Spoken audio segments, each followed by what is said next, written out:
ask questions about the leader to cause those who would support that leader's party at the ballot box to have reason to doubt. Is it a new strategy going after Holness and the Integrity Commission and his integrity and the assets he holds? No. Reading something for you from November 2015, November 27, published in The Gleaner. Here's what it says. Michael Peart, the Speaker of the House of Representatives, has refused to indicate whether opposition leader Andrew Holness is in breach of the Parliament Integrity of Members Act, which requires legislators to make full disclosure about their assets and liabilities. Peart told the Gleaner he is in receipt of a status report from the Integrity Commission, which shows that about 4 members from both sides of the political aisle are in breach of the law. However, he refused to say whether Holness is among them. Phillips, the opposition leader, Peter Phillips, Dr. Peter Phillips, had raised the question about Holness's statutory declarations when he addressed a PNP meeting in Racecourse, Southwest Clarendon. He said, "It is a question of which leader you trust to manage the affairs of the country." Phillips, as he has been doing on the campaign trail, remember this was the run-up to the February 2016 general elections, Phillips, as he had been doing on the campaign trail, raised questions about Holness's priorities and pointed to his mansion being built in Beverly Hills, St. Andrew, as an indication that he's not putting service in public life above self. Quote, "I couldn't care less what size house anybody live in. As a private citizen, everybody is free to do what they want. But when you offer yourself for service, you know you come under a different kind of scrutiny. People want to know what it is that moves your heart. Is it service for people or is it service to self?" I don't call nobody name, but let me say this. I never raised the question of integrity, but I want to put this on the table. The Integrity Commission gives a report to the leaders of the two parties. So in this situation, them give a report to the Prime Minister and a report to Andrew Holness as opposition leader, who is the person who is complaining.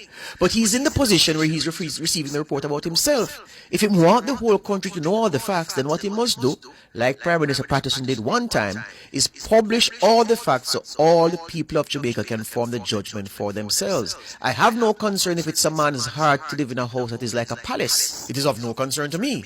I just say God bless him. But if you offer yourself for leadership, you have to come under some sort of scrutiny. Now, Phillips raising the issue of the Integrity Commission report into the Prime Minister's declarations, his assets and his liabilities, and talking about the mansion he was building in St. Andrew, that was a centerpiece of the election-winning strategy then. Go after Holness and his statutory declaration says not no. This was 2015. Then fast forward now, look a bit. June 2016, this is after the JLP has won the election. Well, won the election in February of that year.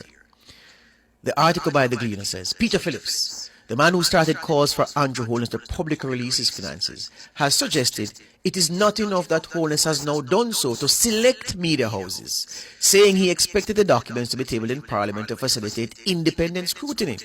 Holness released his records to 3 media houses, The Gleaner, The Observer and Nationwide News Network, after missing 2 self-imposed deadlines to do so.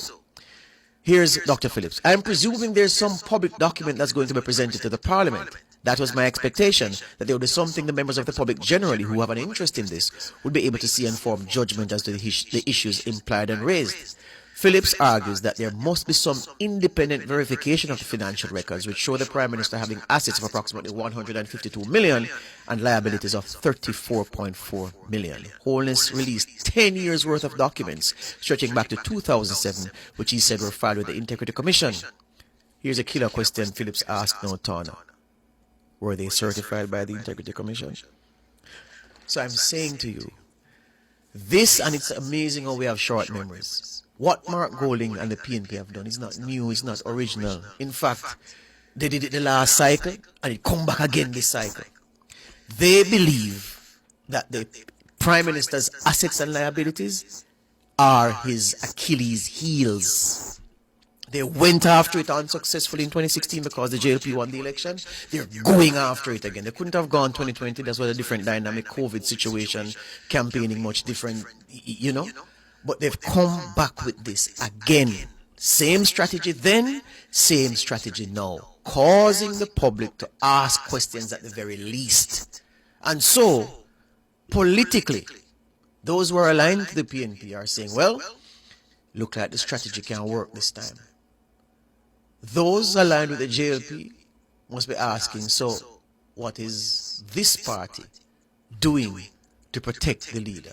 When will the party enter the arena and start punching back? Within the rules, of course, within the bounds of decency.